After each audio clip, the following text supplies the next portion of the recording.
Welcome back to 7 Skills for the Future podcast. My name is Emma Sue Prince. I'm author of 7 Skills for the Future, published by Pearson Business, available in all major bookstores and on Amazon. And this podcast is all about putting you back in the driving seat of your own life, helping you to develop the skills of adaptability, empathy, critical thinking, integrity, being optimistic, being proactive, and being resilient.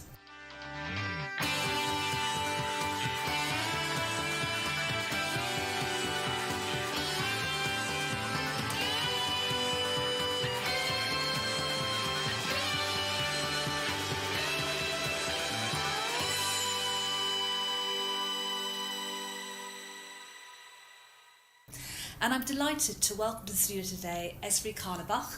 He is a consultant, a writer and lecturer working in education and training and arts and culture policy. Welcome to the show, Ezri. Thank you, Emma Sue. It's a pleasure to be here.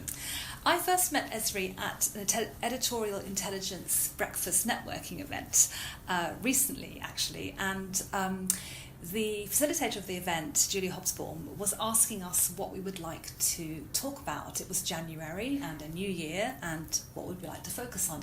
And I remember Ezri saying very clearly behind me, I want to talk about the future. And I thought, now this is somebody I need to interview for the podcast.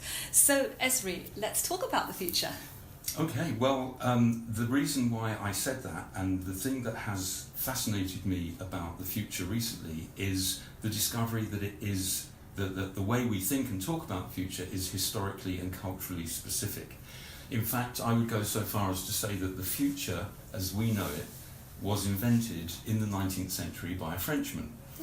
And that Frenchman was Jules Verne, a writer who obviously combined a knowledge of the current science and technology of his day with a fabulous skill as a storyteller.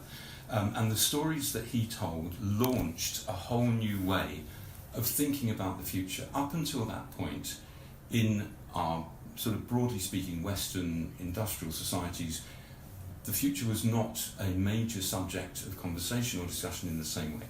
And indeed, to this day, in other cultures, there are very different perceptions of the future than we have. Amongst some of the indigenous natives of North America, US and Canada, the future is seen as behind you, not in front of you, because you can't see it. Right. In front of you is the past with your ancestors and the things that are known. The future you can only occasionally glimpse over your shoulder. So it is the way we think and talk about it now is very specific to our time and to our culture. And there's a whole series of milestones in the development of that thinking about the future. And one of the most important and also one of the most frightening was obviously the use of atomic weapons at the end of World War II. It's something that we all know about, that we have learned about in history and so on. But I think we are currently experiencing the after effects of that episode in a way that we don't realise. It completely changed the strategic environment, if you like. Once it became widely known that we had weapons that could destroy the entire world, that changed everything. And of course it was bound up in the rapidly advancing technology in many areas, but because there was a specific story to the way that the atom bomb was developed and then used, and there are very big political questions about whether it actually should have been used, but anyway, it really did change things. So as one example of how it changed things, immediately after the end of the Second World War, in the shadow, if you like, of the mushroom cloud, we got the first think tanks. Think tanks were developed as a means for the primarily American military to access civilian expertise in a whole range of areas. And now, of course, think tanks are a whole industry, and there are many, many of them. And they have, again, influenced this view of the future as being something that we can somehow know, or that we can know more about now than we used to in the past. And that, I think, is fascinating. And do you think that people are afraid of the future at the moment, or are they embracing the future? I think it's a bit of both. If you look at popular culture, books, novels, movies tend to be about catastrophe. They tend to be, there's a lot of dystopian, particularly science fiction, but other genres as well, that deal with the future as primarily a catastrophe waiting to happen, you know, and whether it's zombies or nuclear war or alien invasion or whatever. These dominate the popular imagination about the future. But it doesn't have to be, clearly, and there are other ways of thinking about the future, including deliberately developing specific skills with which to try and understand the future. And there is a whole tradition as well, going back to the 1960s, of developing so-called foresight, futuring, scenario planning, all those kinds of methodologies really developed from the sort of late 50s onwards. Now, I know you've read the book, thank you, and we'll come to that in a moment, but what would you say are some of the skills that we should be thinking about and developing? I think there are three in particular that I picked out from the 7 in the book, and the first one is critical thinking. It comes up a lot in the discussions that I hear and that I'm involved in around education and training policy. Everybody wants their students or their learners to have this ability to think critically. At the same time, there are many situations where people do not want their institutional myths and political ideologies questioned. So I think the idea that we should develop critical thinking has to be applied to the reasons why we're developing it in the first place. So, as I'm suggesting with concepts of the future, we have to think critically about whether the future exists in the way that we talk about it now, and if not, you know, what are the alternatives? And one of the big things, just as a quick point, is there are social futures as well as technological futures, and perhaps the recent Extinction Rebellion demonstrations have shown that we would do well to think more about social futures and perhaps not worry so much about technological futures, but that's an aside really. But again, in terms of skills, we have to think critically about what they are, how people go about acquiring them, and importantly, how they make their skills visible to potential employers and in other situations as well. And I think, as you make clear in the book, it's not only about employment and employability. There are many personal and social situations in which all the 7 skills are invaluable. And I think making that more explicit is important too. But that would be the first one for me. Critical thinking and not taking things at face value, including the dominant story about skills in the future. Right, yes, I see. And you were talking earlier about technology. To what extent do you think our obsession and our, you know, how we live and everything that we do with technology, to what extent does that impact on our ability to think critically? Does it? It does, yes, and there's growing concern, obviously, specifically about the type of devices that we use, the smartphones, the tablets, and the applications or apps that are delivered to us, the way they're designed. They're made to be addictive. They're made to make us want to give up information about ourselves, because that is the currency of the digital economy. So there are very big questions. I think it's a very old problem, and technological determinism, as it's called, this idea that our technology, there's a lovely quote, we shape our tools and then they shape us. The technology that we create drives who we are and what we do to a great extent. And yes, there's certainly some evidence of that, and it goes all the way back to the Romans building straight roads and therefore marching armies on them, and the consequences of that, through to, you know, the virtual world of 21st century digital media. But I think that human beings have in the past existed without all that stuff, and it is possible perhaps to conceive of a future with less technology. What would that look like? Yes, yeah, we don't think about that much, do we? No. Yeah, okay. So critical thinking, what else from those 7 skills? Well, I mean, they're all important, obviously. They are all important, and one that's very personally important for me is resilience. And there's a particular meaning in resilience that always comes to mind when I think about it, and that dates back to a very serious illness that I had some years ago, which left me in hospital constantly being poked and prodded by very well-meaning and lovely nurses and doctors, but with interventions that were painful. And during one of my quiet moments, I discovered, I think it was on the Kindle, a book called Mindfulness-Based Cancer Recovery, and I thought, wonderful, I'll have a look at that. And in it there was a single sentence that transformed my experience of being ill, and that sentence was, pain is inevitable, but suffering is a choice. And immediately after this sort of, as the Japanese would say, this moment of satori, this enlightenment moment, my whole attitude to the treatment changed, and the nurses noticed immediately and said things to me like, oh, you're being brave today. And I said, no, I'm not being brave.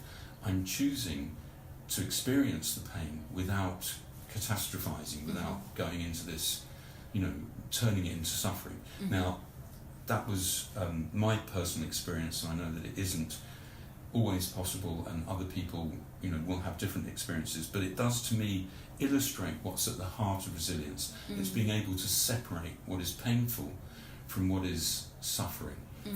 And to pain is pain, we all experience it. Suffering, we can do more to mitigate. And that was simply by reading that sentence? Yes, it was. And I mean, at that point, I hadn't done any mindfulness practice. I can't claim that I achieved it in that way. It was an intellectual, if you like, an understanding. It was a moment of insight, which demonstrates the value of learning and reading and encountering ideas. They can be that powerful. How would somebody who isn't experiencing a kind of life-changing situation like you were, how could they take on that sentence? How could they use that? Yeah, sentence? A good example, which I still have to tell myself every single day as a freelancer. Obviously, I'm at the behest of clients a lot of the time. And that situation when you have sent what you think is a brilliant email and nothing comes back. And you start thinking, what have I done? I've said something terrible, they're never going to talk to me again. And the pain, if you like, in that situation is having to wait for the response. The suffering is imagining all these consequences that are probably completely unfounded. The person might be busy, they might have themselves had a cold and gone off sick. You just don't know. So it's applying that kind of thinking, saying, what is the pain? The pain in that situation is that I would like to hear back right now, but I have to wait, so that patience is painful. The suffering is then imagining all these additional reasons for it. Yeah, because that's also a very strong link with optimism and positive psychology. So being able to, if you like, rationalise a situation rather than catastrophise it, which is easy to do. Exactly. It's an emotional response. And it's interesting that one of the leading proponents of mindfulness is a man called John Kabat-Zinn, and one of his best-known books is called Full Catastrophe Living. It's all about the tendency that many of us have to turn everything into a catastrophe. And his advice is to, instead of trying to switch that off, because it's very difficult, is to really go into it and try and understand it. Yes, so it's a bit like when we say to ourselves, if we miss our train, that's a disaster. And to sit with that perhaps. And the third one? You said there were three, I think. Indeed. The third one is integrity. It's so important. It isn't sufficiently explained and taught, and certainly isn't sufficiently practiced in certain circles. But for me, it's absolutely central to a bigger concept that I deal with again a lot in the work that I've been doing recently, which is governance. Governance is all about how decisions are made and how the people who make those decisions are accountable for them. And it sounds obvious, but the more transparent the decision-making process and the more evidence-based, the better. So the governance of institutions particularly, but of whole societies as well, is best done in a transparent and accountable fashion.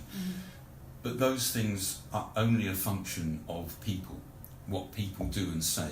And if each person involved in that process acts on the basis of strong personal integrity, you are going to get better outcomes. And you can see it in everything from failing businesses to repressive governments. It is about the integrity of individuals. What happens when a group of people act in a way to diminish or to deny integrity is very bad. You get corruption, you get abuses and so on. And where you get the opposite, where people are empowered to act with integrity and encouraged to, and helped actually to understand what integrity entails, which for me includes putting ethics, philosophical thinking about ethics back on the curriculum as widely as possible, then you get better outcomes. Yeah. So integrity is super important. So you're talking about individual integrity and then decisions that are made by groups. So when groups work together, it's often quite different, I think. Yes. Because you can get this kind of group think, and so how does one encourage integrity at the group level? So somebody may have an understanding of how it relates to them individually, but how do we get to that group integrity? Two things I think come to mind immediately. One is by explicitly stating in all those group situations that there are what we would call emergent consequences, emergent properties. So with human beings, 1 + 1 does not equal 2. It's exponential. The outcomes that become possible and that become realised sort of goes back to our thinking about the future and different scenarios. But groups enact outcomes in a different way than individuals can, which is good, obviously, because so many wonderful things happen as a result. Think of, watching a football match. You've got 11 against 11, or whatever team sport you're interested in. That's no two encounters are the same, because the emergent properties are always different. And the second thing really is to encourage people to think about their language and about the metaphors that they use. Right. Particularly in describing other people. There's a wonderful book by a speechwriter called Simon Lancaster called You Are Not Human. The point he's making is that a lot of our metaphors, whether intentionally or not, rob other people of their humanity.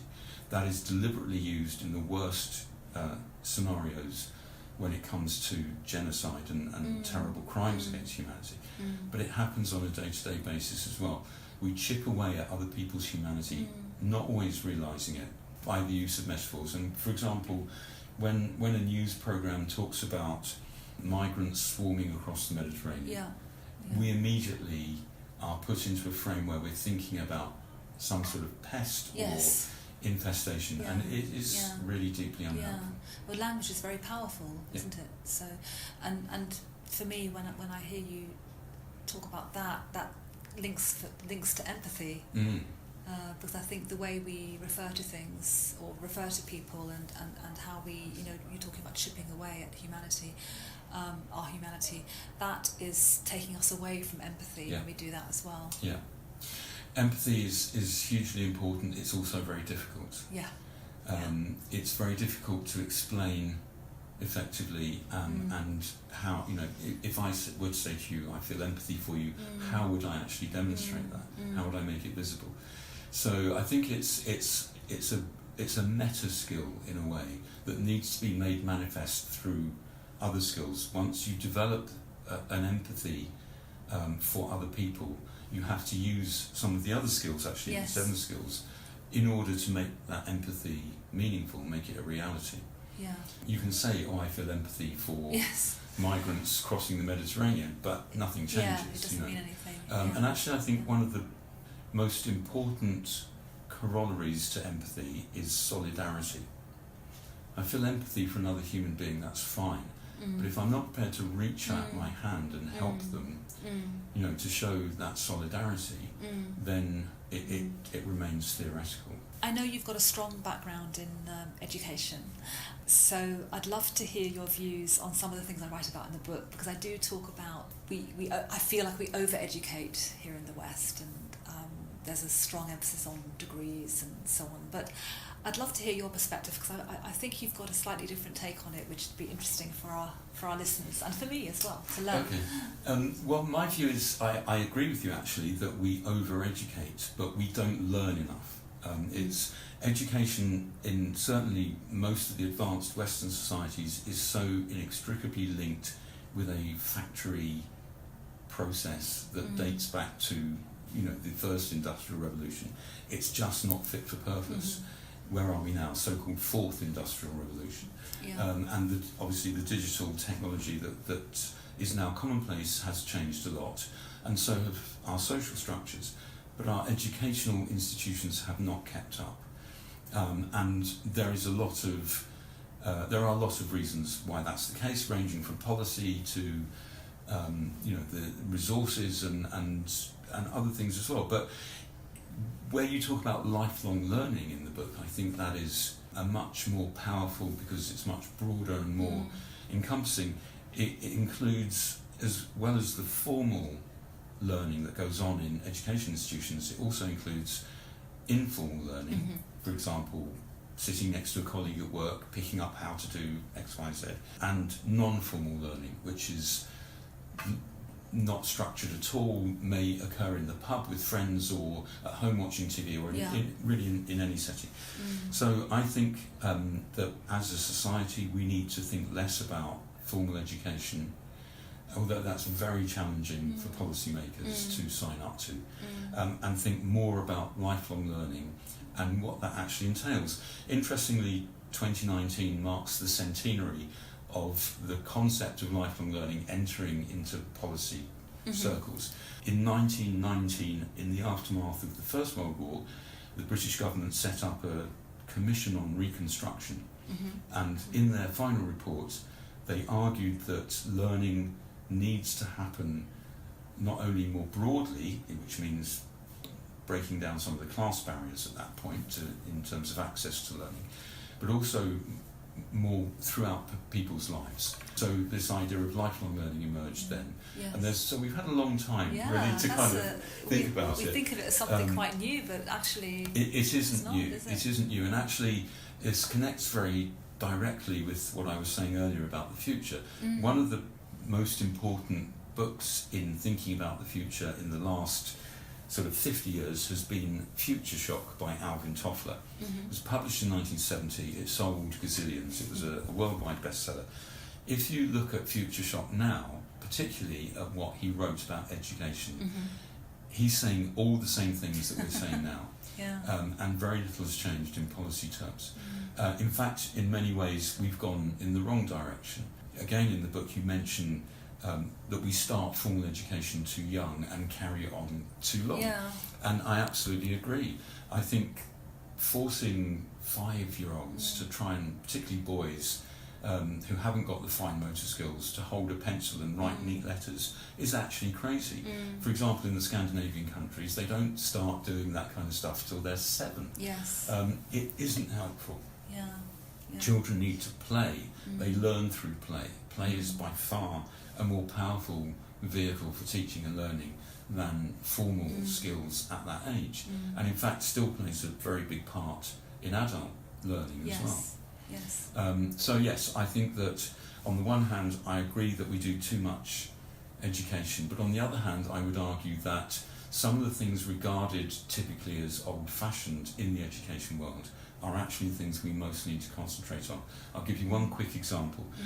I recently heard a talk by the president of the National University of Singapore. He trains a lot of engineering graduates and science graduates and so on, but he has introduced liberal arts courses which have been so successful in helping those engineering graduates to get into work and to succeed at work, that he is now providing liberal arts courses to engineering institutions in China, where they produce hundreds of thousands of engineers every year, and they've recognised that those engineers need to communicate, they need to be creative, they need all of your 7 skills for the future, and they can get that through liberal arts courses that focus on things like rhetoric as a skill set that has been really neglected for many years. It offers people the tools to develop and articulate an argument and to understand when somebody else is making an argument that is potentially going to influence them. And those things are vital. So I think we need less formal education, more lifelong learning, and put liberal arts back at the centre of lifelong learning. Do you think we'll get that in the UK, liberal arts being more prominent? I think unfortunately what will happen, as is often the case, is that those with the economic means will access that type of learning and will do well with it. And for most people, it will remain out of reach, and that is a tragedy. So, Ezri, if our listeners would like to find out more about you and your work, where can they find you? They can find me on LinkedIn. That's probably the best place. Yeah. I'm also on Twitter, but a bit part-time on Twitter, I'm afraid. That's okay, that's probably so a good thing. Look me up on LinkedIn or search for my name. Ezri is not a very common name. Thank you so much for being on the show today. It's been great having you. Really enjoyed listening to your ideas and getting just a different take on these skills and a different way of thinking about them. So really appreciate it. Thank you. You're welcome, and thank you. It's been an absolute pleasure.